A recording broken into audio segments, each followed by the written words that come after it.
Hi, I'm Dr. Mike Green here at MGMD Aesthetics, my boutique facial rejuvenation studio, and today we're going to talk about fillers. I love using fillers. I have some fillers, full disclosure, in my face, but we live in an amazing time with dermal fillers because, as you can see here, I have tons of different kinds, and the reason I have different kinds is because there's a little bit of different technology in each one, and I just want to talk a little bit about the difference between each one. If you look at this chart quickly, and I'll refer back to it later, you can see that on the y-axis is firmness or support. In the industry, we also call it G prime.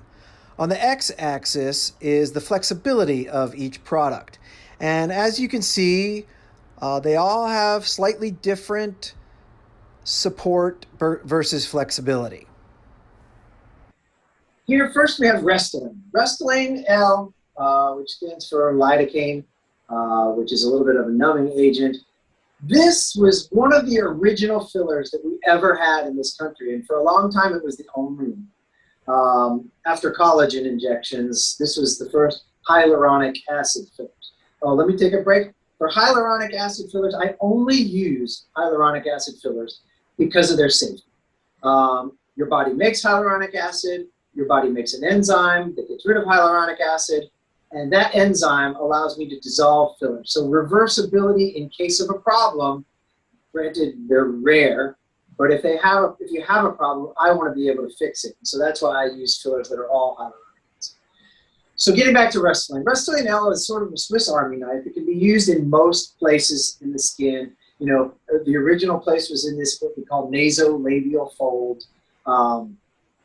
And we used to fill that up and fill that up. But we can also use it in other areas of the face. You can use it around the cheek. You can use it in the chin. You can use it around the mouth to kind of strengthen weakened areas that cause indentations. And it used to be the only thing we had, and it was great. I still use it. One of the downsides with Restylane is if you feel it with your fingers, you can feel it still in there. Moving on, we got increasing technology with the Restylane line of products. We started using what's called refine and define.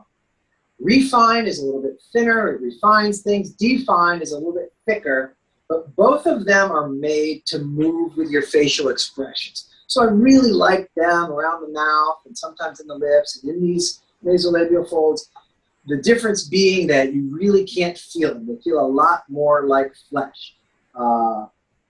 They have some technological properties with a little bit more fluidity or viscosity, depending on which way you do it. Define has a little more viscosity, a little larger particle, and refine a little less.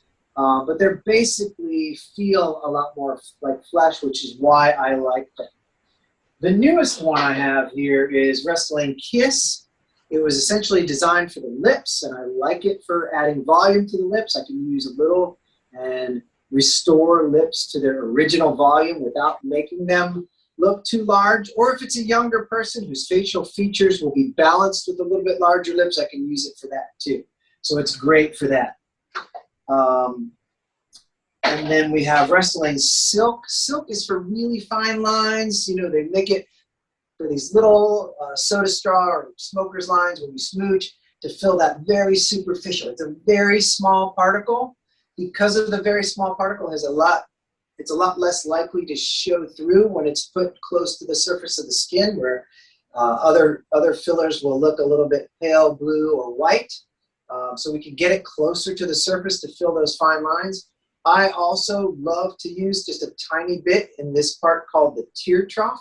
I love filling the tear trough. I fill the deep layer with a little bit of the Restylane and then just a tiny little bit near the surface of the skin with this silk.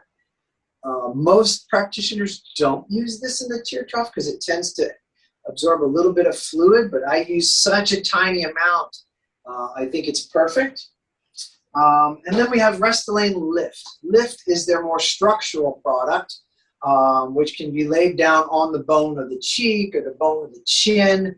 They're also using Define, has been approved in the bone of the chin to give you a little bit longer chin and flatter and just give you more of that V-shaped look. When you treat the cheeks and the chin, I always find it amazing that you can add volume and make someone look slimmer, right? You add some cheek and add some chin, and it actually pulls this line longer and slimmer.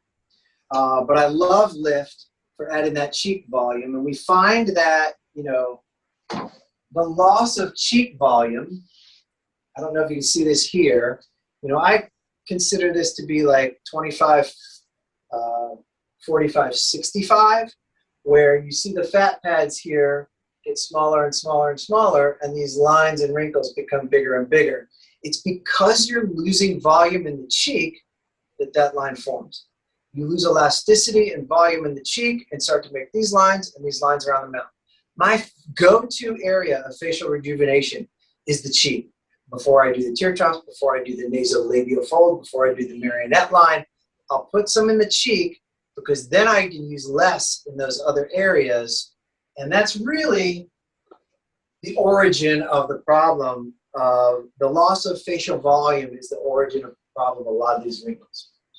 Now, the other company is Juvederm, and Voluma is another one of my favorites because of that cheek volume. It acts a lot like Lift. It has some cross-linking technology, which allows it to last longer.